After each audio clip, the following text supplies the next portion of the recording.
নাম থেকেই বোঝা যাচ্ছে অক্ষয় তৃতীয়া, অর্থাৎ অক্ষয় শব্দের অর্থ হচ্ছে যার কোনো শেষ নেই, যার কোনো ক্ষয় নেই। চির অক্ষয় অর্থাৎ চির বিদ্যমান।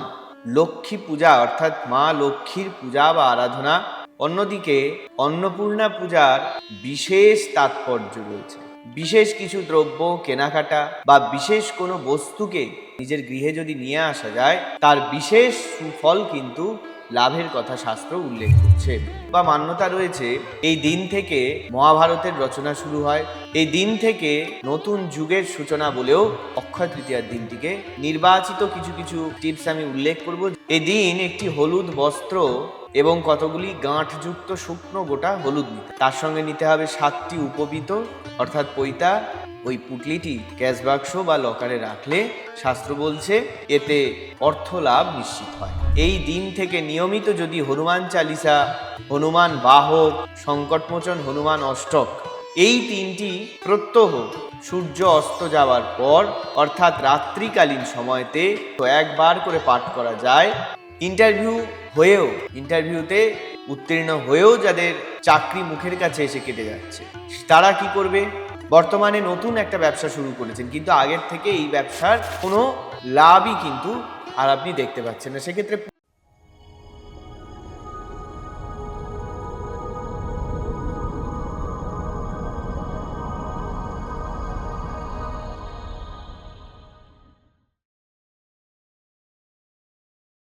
জয় মা। বাংলা নববর্ষের প্রথম উৎসব তথা প্রথম পূজা পয়লা বৈশাখের যে বিশেষ পূজা অনুষ্ঠিত হয়, সেইটিকে অতিক্রম করে আমরা নববর্ষের প্রথম মাসেই অর্থাৎ বৈশাখ মাসেই যে অক্ষয় তৃতীয়া, সেই অক্ষয় তৃতীয়ার সামনে উপস্থিত হয়েছি। অক্ষয় তৃতীয়া নাম এবং তার তাৎপর্য বিশ্লেষণ করলে যেটি দেখা যাচ্ছে সেটি হচ্ছে বিভিন্ন প্রকার আধ্যাত্মিক, সনাতনী, ঐতিহাসিক, চির অক্ষয়ময় বহু উদাহরণ, বহু নজির কর্মের কিন্তু রয়েছে। অর্থাৎ বৈশাখ মাসের শুক্লপক্ষের যে তৃতীয়া, সেই তৃতীয়া তিথিতে অক্ষয় তৃতীয়া প্রতি বছর অনুষ্ঠিত হচ্ছে। সেই দিনটিতে বিশেষ পূজা পাঠ এবং তার বিশেষ আধ্যাত্মিক যে গুণ, আধ্যাত্মিক তার যে মাহাত্ম্য, সেইটি কিন্তু শাস্ত্র উল্লেখিত। নাম থেকেই বোঝা যাচ্ছে যে শুভ অক্ষয় তৃতীয়া, অর্থাৎ অক্ষয় শব্দের অর্থ হচ্ছে যার কোনো শেষ নেই, যার কোনো ক্ষয় নেই, যা কখনো অসমাপ্ত বা কাউকে যার ফল পরিতৃপ্ত করতে পারছে না, এরকমটা কিন্তু নয়। অর্থাৎ যা চির অক্ষয়, যার কোনো ক্ষয় নেই, যার কোনো শেষ নেই, যার সবটাই ইতিবাচক এবং সফল। অর্থাৎ এমন কোনো ক্রিয়া, এমন কোনো কর্ম, এমন কোনো কাজ, এমন কোনো বিশেষ বিষয় এই অক্ষয় তৃতীয়ার নামের সঙ্গে বা এই তিথির সঙ্গে সম্পৃক্ত, যা কিন্তু সম্পূর্ণভাবে সফল এবং নিশ্চিতভাবে তা চির অক্ষয় অর্থাৎ চির বিদ্যমান। এইবার প্রতি বছরই বৈশাখ মাসের শুক্লপক্ষের যে তৃতীয়া তিথি, এই বিশেষ তিথিতে এই অক্ষয় তৃতীয়া অনুষ্ঠিত হয়। এই দিনটি হিন্দু তথা সনাতন শাস্ত্রে অত্যন্ত শুভ, এই মান্যতাই কিন্তু রয়েছে। বলা হয় এই দিন বা এই দিনের সাথে এমন বহু ঘটনা যুক্ত বা এমন বহু ঘটনার উদাহরণ আমরা পাই যে বিশেষ বিষয় বা ঘটনাগুলি এই বিশেষ বা নির্দিষ্ট দিন বা তিথিটিতে সংঘটিত হয়েছে এবং তা কিন্তু চির সফল বা চির অক্ষয় রয়েছে। মনে করা হয় যে কোনো ধরনের শুভ কার্য, শুভ কাজ এই বিশেষ দিনে যদি শুরু করা হয়, সেই নির্দিষ্ট শুভ কাজ নিশ্চিত সফল এবং আশু ফলদায়ী হয়ে থাকে। বিশেষ করে সনাতন শাস্ত্র, বিভিন্ন উপাখ্যান এবং বিভিন্ন বিষয়গুলো যদি নাড়াচাড়া করা যায়, দেখা যাবে যে এই অক্ষয় তৃতীয়া তিথিতে লক্ষ্মী পূজা অর্থাৎ মা লক্ষ্মীর পূজা বা আরাধনা, অন্যদিকে অন্নপূর্ণা পূজার বিশেষ তাৎপর্য রয়েছে। তার সাথে মহাবিদ্যা তথা ধূমাবতী পূজা, তার আবির্ভাব রূপেও এই তিথিটিকে বিশেষভাবে কিন্তু উল্লেখ করা হয়। তাই একাধারে তন্ত্র, অন্যধারে স্বাভাবিক বেদাচার, পশ্চাচার, তন্ত্রাচার, যে প্রয়োগ, যে পূজা, যে পদ্ধতি, যে ধরন, যে ধারণ, যেটাই উল্লেখ করি না কেন, এই অক্ষয় তৃতীয়ার একটি তিথির সঙ্গে বহুবিধ বিষয় কিন্তু সম্পৃক্ত। এই দিন তাই দেবী লক্ষ্মীর উপাসনায় বিশেষভাবে ধন ধান্য ঐশ্বর্য সুখ শান্তি সফলতা অর্থের লাভ হয়।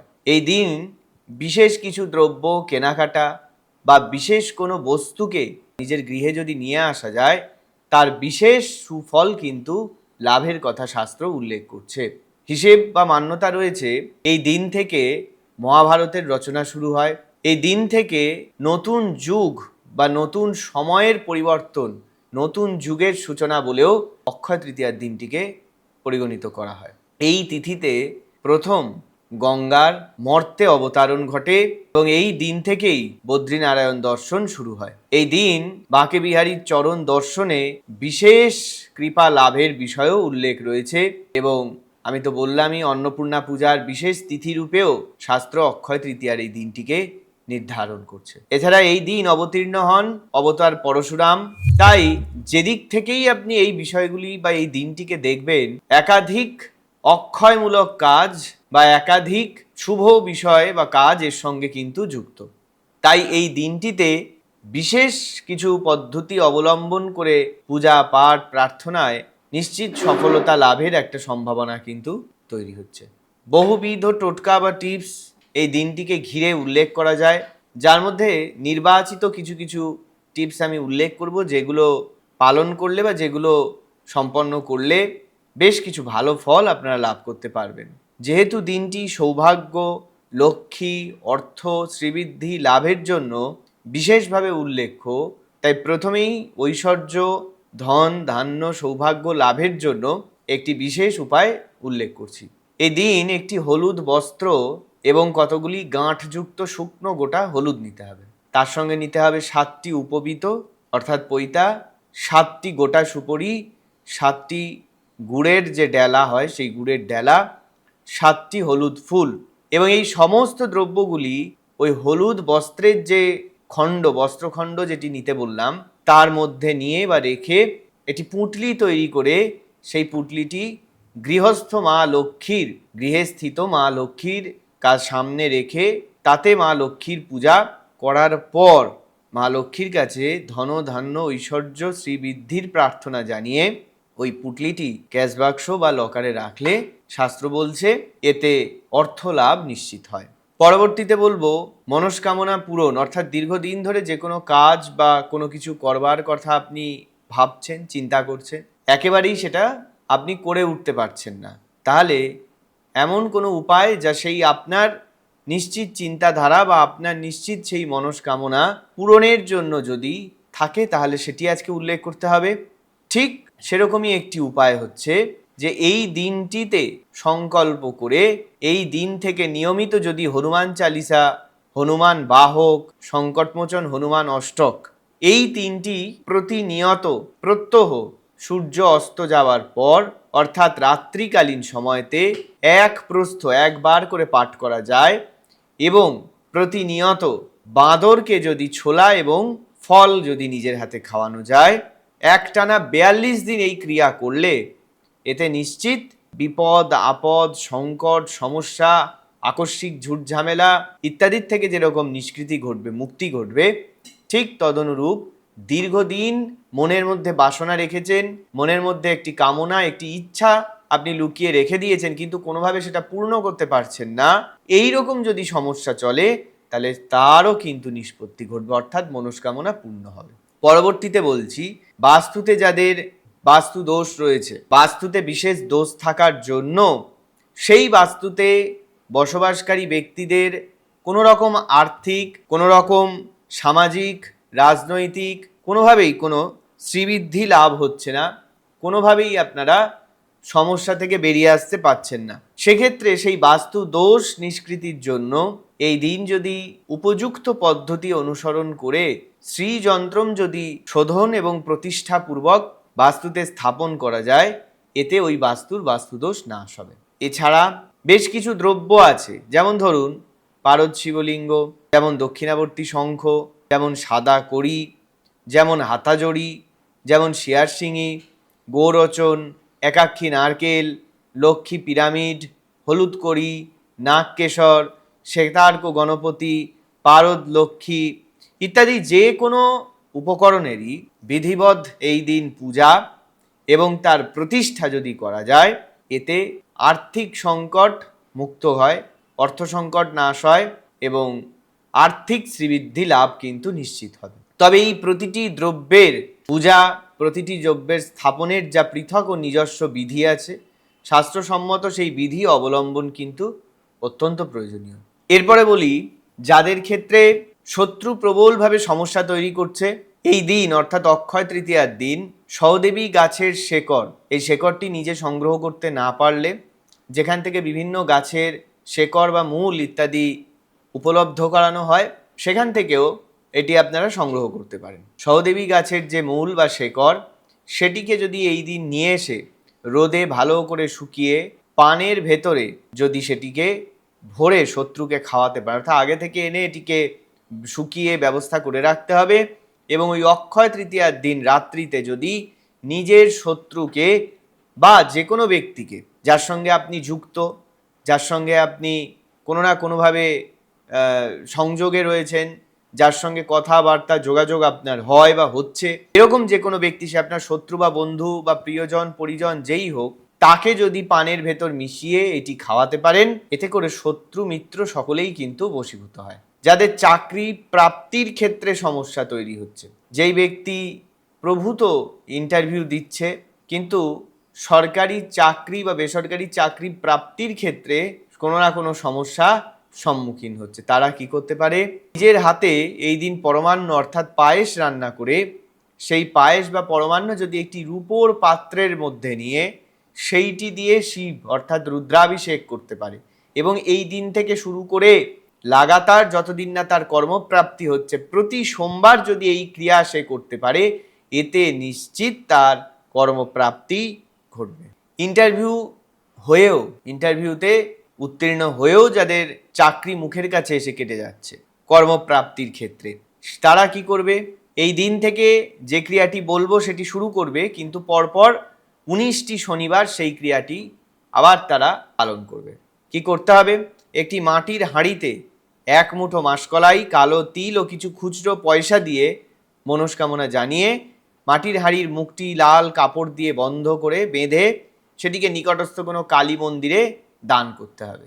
এছাড়া বিবাহের বাধা, যাদের প্রভূত বিবাহ বাধা, আমি পূর্বেও উল্লেখ করেছি, 3টি আটার রুটি তৈরি করে একই রং বিশিষ্ট কোনো গরু, নিখুঁত গরু, যার শরীরে কোনো শারীরিক খুঁত বা হানি নেই, সেই রকম নিখুঁত গরুকে যদি ওই 3টে রুটি একত্রে খাওয়ানো যায়, এক রঙের গরু, তাহলে এই অক্ষয় তৃতীয়ার দিন থেকে যদি এই ক্রিয়া শুরু করে প্রত্যহ বা না পারলে প্রতি শুক্রবার করে করা যায় এবং মঙ্গলবার করে, এতে বিবাহ বাধা নিশ্চিত দূর হয়। যাদের প্রভূত শারীরিক সমস্যা রয়েছে, ডুমুরকে 2টো টুকরো করে 1 গ্লাস জলে ভিজিয়ে রেখে এবং পরের দিন সকালবেলা সেই জল যদি পান করা যায় এই দিন থেকে শুরু করে, তাতে শারীরিক অসুস্থতার নিবৃত্তি ঘটে। এরকম শারীরিক অসুস্থতা হোক, বাস্তু সংকট হোক, অর্থনৈতিক সংকট হোক, কর্মপ্রাপ্তির ক্ষেত্রে সংকট হোক, নিশ্চয়ই বোঝাই যাচ্ছে যে এই অক্ষয় তৃতীয়ার দিনটি কত গুরুত্বপূর্ণ। যে কোনো ধরনের সমস্যা সমাধানের উদ্দেশ্যে এই দিনের এই তিথিটিকে কিন্তু শাস্ত্র ব্যবহার করতে উল্লেখ করছে।